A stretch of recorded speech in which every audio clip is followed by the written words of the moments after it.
Hi guys, ನಾನು order ಮಾಡಿದ್ದೆ ಇವತ್ತು ಬೈಕ್ ಬ್ಯಾಕ್ ರೆಸ್ಟ್ ಬಂತು. ಅದರಲ್ಲೇನು ಅಂತ ಅಂದರೆ ಇಮೇಜಲ್ಲಿ ತೋರಿಸ್ದಾಗೆ ಫಿಟ್ ಆಗುತ್ತೆ ಅಂತ ಅಂದ್ಬಿಟ್ಟು ಯಾವುದೋ ಅಂದರೆ ಅಪ್ಯಾಚಿ ಇಮೇಜ್ ಕೂಡ ಇತ್ತು ಅಲ್ಲಿ. ಇದನ್ನು ಫಿಟ್ ಮಾಡಿರೋವಂಥದ್ದು.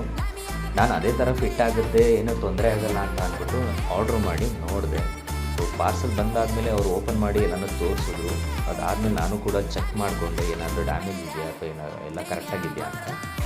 ಎಲ್ಲ ಕರೆಕ್ಟಾಗಿತ್ತು. ಇಲ್ಲಿಂದ ಎಲ್ಲ ಚೆಕ್ ಮಾಡಿ ನಾನು ತೊಗೊಂಡು ಹೊರಟೆ. ಡೈರೆಕ್ಟ್ ಫಿಕ್ಸ್ ಮಾಡೋಣ, ನಾನೇ ಫಿಕ್ಸ್ ಮಾಡೋಣ ಅಂತ ಅಂದ್ಬಿಟ್ಟು, ಅಂದರೆ ಗ್ಯಾರೇಜ್ ತೊಗೊಂಡೋಗೋಣ ಅಥವಾ ಎಲ್ಲಾದರೂ ಬೇರೆ ಕಡೆ ಅಂದರೆ ಈ ವೆಲ್ಡ್ ಮಾಡೋರ ಹತ್ರ, ಫಿಟ್ ಮಾಡೋರ ಹತ್ರ ತೊಗೊಂಡೋಗಿ ಟ್ರೈ ಮಾಡೋಣ ಅಂತಿದ್ದೆ.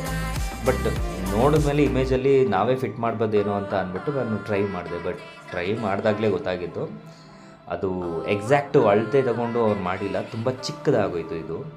ಸೊ ಅಲ್ಲಿ ಕೂರಿಸ್ಬೇಕಾದ್ರೆ ತುಂಬಾ ಕಷ್ಟಪಟ್ವಿ. ಯಾವ ರೇಂಜ್ಗೆ ಅಂದರೆ ಆ ಹಿಂದೆಗಡೆ ಏನು ವೆಲ್ಡೆಲ್ಲ ಮಾಡಿದ್ದಾರೆ ಅದು ಬೆಂಡ್ ಆಗಿಬಿಟ್ಟಿದೆ ಆ್ಯಕ್ಚುಲಿ.